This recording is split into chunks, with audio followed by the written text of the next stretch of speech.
I'm Mike Tyson. I'm labeled a dangerous guy, bad guy. But when I was in Boston, know what I really figured out? When I was going through this extensive test, I really figured out that I said, now why am I going through this test? And they didn't understand why I was going to do it. One of the doctors said, they're afraid that you're going to hurt somebody, either in the ring and out the ring.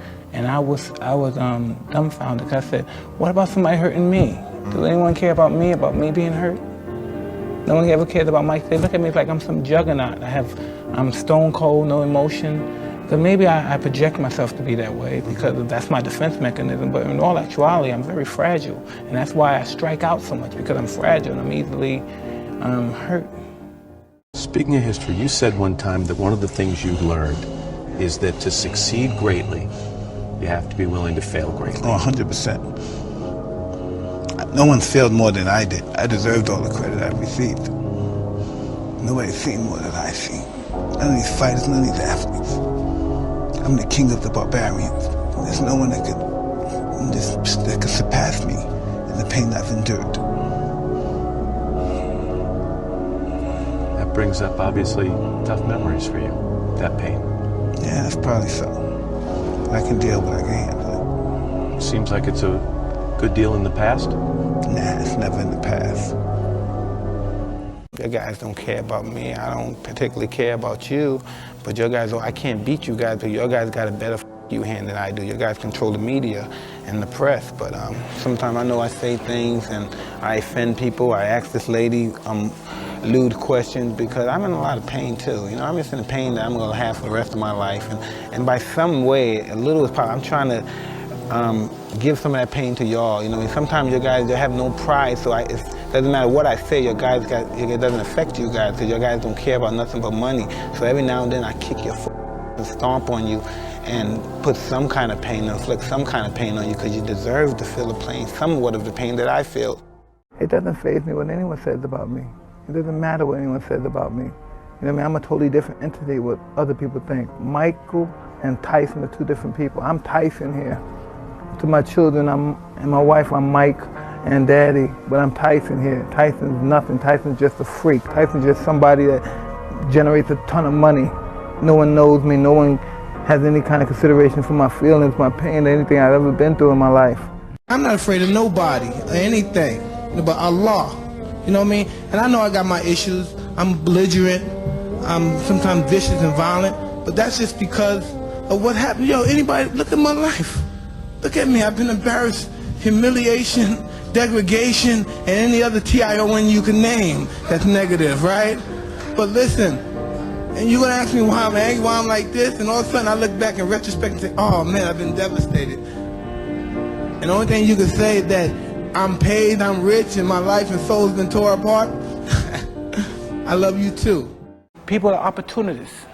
They look for a chance for you to fall, but they stay close to you as they're your friend while you're in power. But as soon as the opportunity comes, and they may help the opportunity by putting somebody, by planting somebody in your situation, and as soon as the time comes where you're down and out, that's when everybody stick their fork in your neck and in your back. But then one day, if you're strong and you overcome your adversity, then it's going to be their turn. But let's see how well they handle it. I don't think that the people that can handle it as well as I handle it.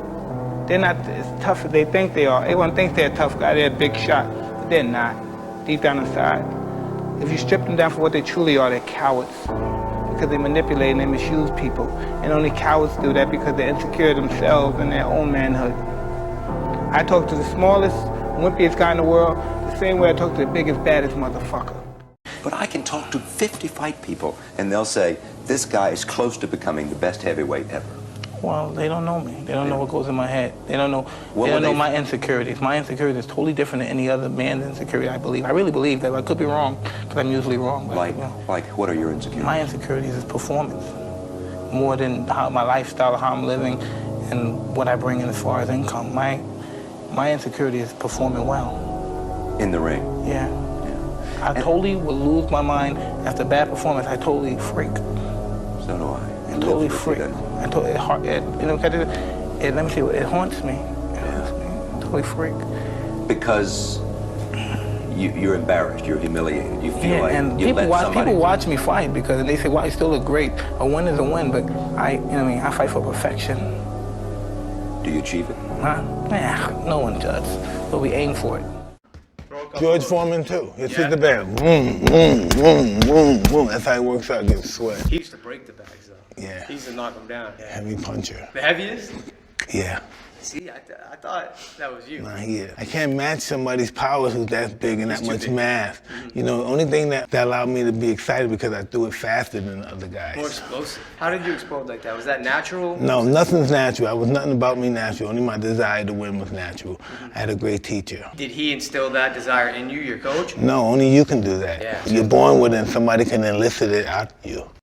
When I was a little kid, you know what, and I used to be like 14, 13, I used to read about the old legendary fight, but the ones that interested me the most were the guys that got beat in their first fight they ever had, or their third fight they ever had, got knocked out cold, humiliated, and they came back training and kept coming back, and kept coming back and kept winning and kept winning. May have lost another fight, but kept winning, never gave up. Yeah.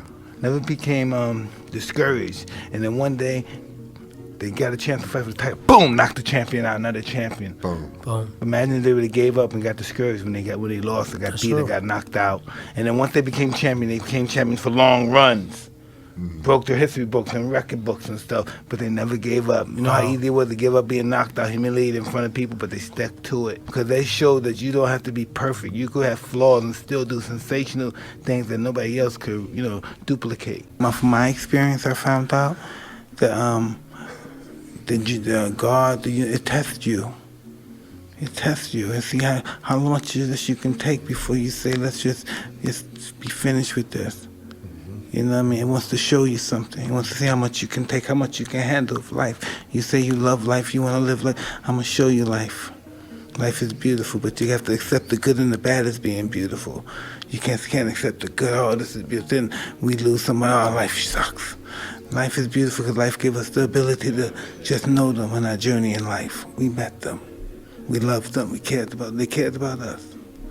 That's the purpose of life, just to enjoy what we had, what we journeyed through it. I'm a fucking student of war. I know all the warriors from Charlemagne, Achilles, the #1 warrior of all warriors. From then Alexander, Napoleon, I know them all. I read them all, I studied them all. I know the art of fight, I know the art of war. That's all I ever studied. That's why I'm so feared. That's why they feared me when I was in the ring, because I was an annihilator. That's all I was born for. And now those days are gone. It's empty. I'm nothing. I'm working on being the art of humbleness. Can you be with me? That's the reason why I'm crying, because I'm not that person no more. And I miss them. Because sometimes I feel like a bitch. There's nothing more supreme than confidence. Confidence breeds success, and success breeds confidence. Applied properly, you're inconquerable. Keep your thoughts to yourself. Yeah. Once people know your thoughts and how you feel about yourself, they're trying to block them. Yes, and they're you trying give them to break you information to down. block them. So you don't let them know your thoughts. Never let no one know your thoughts. You keep your thoughts to yourself. Yeah. Don't let nobody invade your privacy. Tell you, and this is spiritual, right? Yeah. See all your It's stuff, all really your is. fights. See all your fights and stuff. All your knockouts is spectacular. Know what that means? All this good stuff happening to you. Know what that means? That you're favored by God. You know that, right? Yeah. You know that, right? definitely. But there's Otherwise, I something wouldn't that you be- may not know too. When you're favored by God, you're also favored by the devil. He's coming for you too. So you just gotta be strong and stay on the right side. Whose side you gonna go on? He's gonna give you power too. He's gonna get in your head too, but it's whose side you gonna stay with. You stay with who brought you here.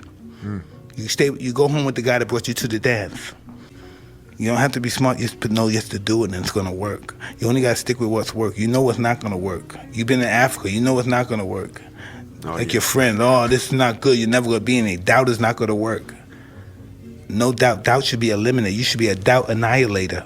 You should be an annihilator of doubt. You kill people in the ring, you should kill doubt in your mind and in your soul and your heart. Kill it, it's dead. Fight it every day because it's gonna be hard, it's not going anywhere. You're gonna try to throw as many negative thoughts at you as possible. And you gotta throw as many and triple the positive thoughts. Whatever it throw 3 of them, you throw 16 back at them. How much you love yourself and how great you are. Just what you throw out there comes back to you. And plus I was a hater too, so that's too why a lot of stuff happened to me bad, because I was hating on people, jealous for people. In my mind, keep my thoughts. Mad at him, I wanted that woman. You know, just jealous. You know, that shit comes back around. It just comes back and you can't help it. You keep it to yourself, you're nice to feel it, but you get those fucking thoughts when it comes back, boom. And you say, oh, man, what happened to my man? He got hit by a car. I love that nigga. You just don't know he was hating on you. He got locked up. Oh, that bitch ain't shit. The nigga didn't like you anyway. What you saying that shit for? You know, that shit happens, you know. You gotta keep your thoughts clean. Yeah. No bad shit.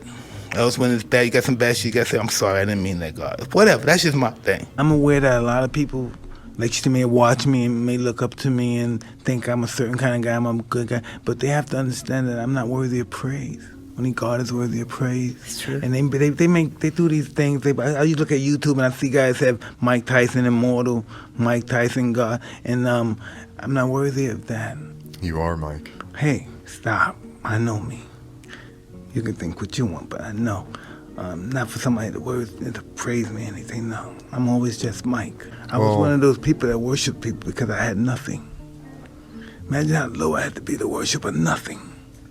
Somebody that's nothing, and I worship them. When you came out of prison, you looked better after prison than you did before going in. I had the best 3 years of my life in prison. Wow. That's interesting for you to say that, bro, because you had millions. I had peace, though. Over the $30 million for one fight. Listen, can I tell you something? That don't mean nothing when you don't have your peace, your stability, and your balance. We don't even want it. You want to give it to somebody else. You need your sanity to dictate any part of life. I always tell people, God punish you by giving you everything you want. See if you can handle it. Because who are we? Who are we to think when we die we're going to hell? Listen, everything that we're experiencing has been made up. Time and space. Imagine going somewhere with no time and space. I took the toll. I went somewhere with no time and space, and it was frightening that not knowing anything. My whole life flashed in front of me, from the beginning of my life to the end of my life, and now I'm still here. Now what? Everything's gone. Now what? What's the next level? I'm still here waiting. I don't have no body. I don't see my body, but I'm still here. My feelings, fear, and all that shit's still going on. How do you get the love